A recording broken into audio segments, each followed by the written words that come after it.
Oh, hey everybody. It's hump day. A little tired. Cheers.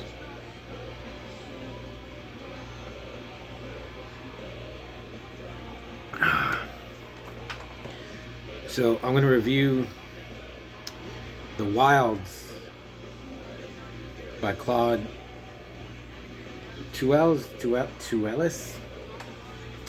So this is from I think 1989. Yeah, 1989.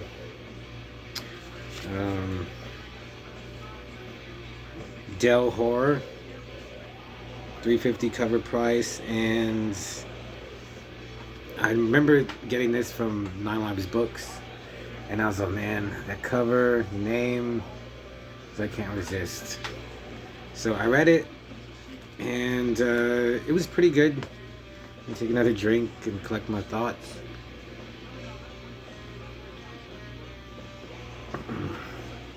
So, okay, I think I read the back in another vid, but it says, if Deliverance scared you, if Lord of the Flies shocked you, be ready for a trip into the terror of the wilds. Unrelenting disasters, ghostly tales, persecutions and horror, nature and man at their rawest in the wilds. Peter Straub.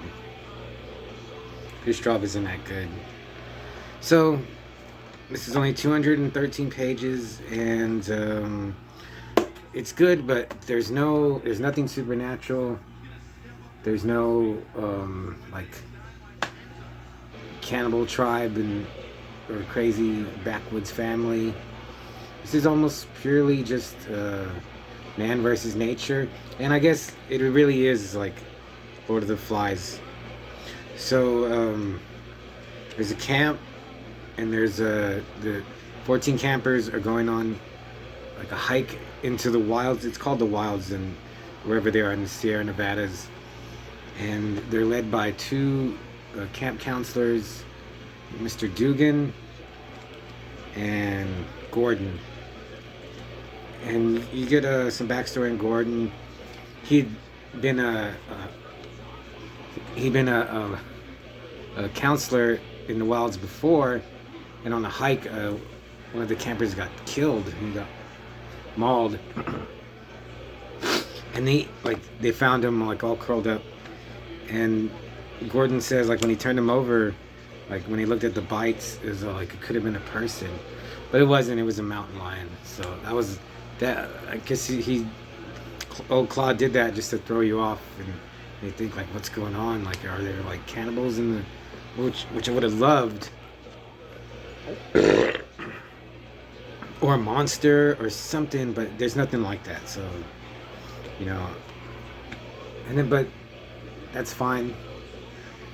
So it was okay at first. It was kind of like, okay, this is mildly entertaining, and then something happened, and I was okay. Wow, that was cool. I did not expect that. I mean, I knew something was gonna happen, something like a disaster would occur, but what it was, I was okay. That's good. And when that happens, it's just I guess I'll just tell you, the two camp counselors, they fall off a cliff, but it's not like a sheer cliff. It's more like an angle, like a steep angle, and they fall down, and the campers, like, I thought they were dead. So like the campers, like, there's 14, like the oldest I think maybe is like 15 or 16. They never tell you exactly the ages, but they say little ones, so I'm thinking maybe like 10, maybe 9, the smallest. So like they've gone too far to go back, but they have to go forward, but then it starts snowing.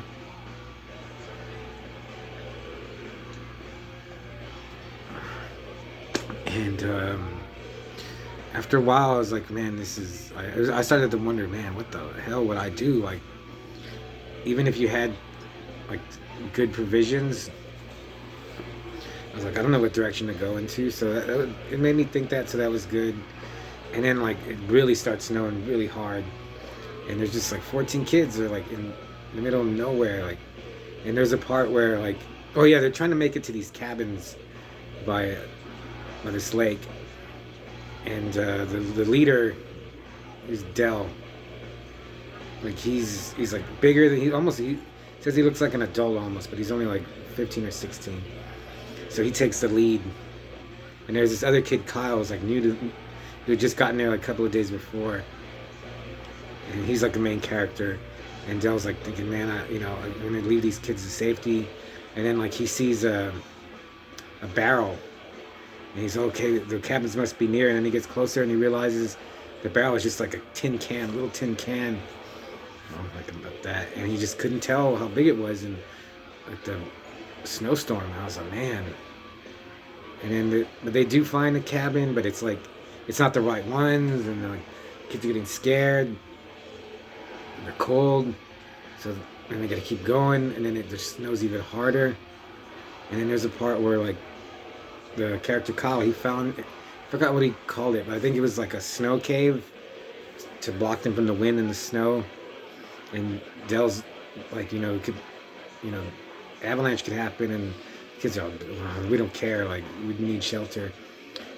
So they all huddle in this cave, and they make it through the night, and they're getting up. But then like I think Kyle notices like one kid's not getting up, and he touches him, and he just died. I guess he froze to death. And I was like, wow, that's messed up. Can you imagine like you're a parent and like your kid froze.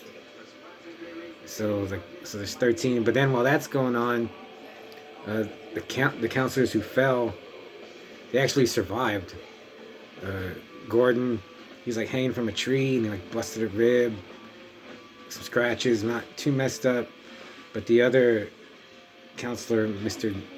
Dugan, he's pretty messed up. Like he's unconscious, and like one of the bones in his leg is like, I think it's like almost poking through. So Gordon makes forgot what just like a little stretcher to drag him, but like he doesn't have any food. He's got some matches. And that Dugan guy, he's like, we gotta find the kids, we gotta catch up to them, they're out there alone. And Gordon's like, I think Dugan tells her, you gotta promise me, whatever happens, if I don't make it, you gotta find those kids and save them. So he promises him, and then from there things just get worse. Dugan gets sick, and Gordon knows, like, he explains, like, something with his blood, like the wound has caused his blood to go septic or something. And I was like, but we're gonna get you out of here. Like, I'll catch up to them. We'll make a fire, rescue fire, and we'll get in. I even believed it. I was like, yeah, okay, just get him out of here. No, they don't, and he dies. And then like I don't think he buries him, but like he leaves to get more firewood, and he comes back, and there's just like blood and some shredded clothes. It's a bear. He never finds out what animal, like a bear or a coyote. He dragged him away. Probably, I guess, a bear. And then the kids, they got food, but they're just demoralized. They don't know where they're going. And then just even like in the last, maybe even like 40 pages, it just gets kids start dying. There's a girl. Oh God, I can't. Gillian, and like she has sex with Kyle, and then like they get together, and there's a part where they're the kids, they split into two groups. Kyle took like 4. Dale took like, I guess 8 or 9, whatever. Subtract from 13. And Kyle and Gillian, they've run out of food, so they kill a mountain goat. And the girl Gillian kills it. She has a spear, and then like blood splashes on her. And she turns to Kyle, and she's like, "Let's have sex." And he's like, "Okay." And that part, I was like, "Wow, that's like almost like thinking about it now, it's like a Richard Lehman." And like it's not totally graphic, but like it just says like she smears blood all over his penis. And then he like just goes limp, and he's all, this is getting too weird. And she gets mad at him. And then let's see. Oh yeah, so the bigger camp, they run out of food. Dale goes to steal food from Kyle's small camp, and he comes with like a hatchet, and he's just like, give me some food. We're starving. And this kid, I think I can't remember his name, maybe Miles. He tackles um, Dell, and he lets go of the hatchet, and it hits like this kid Paige, this boy, it hits him in the chest, cuts his chest open. He doesn't die right away, but he just hurts so bad. Eventually, he dies. And then before he died, though, he like ran off into the woods and died. And I was like, man, it's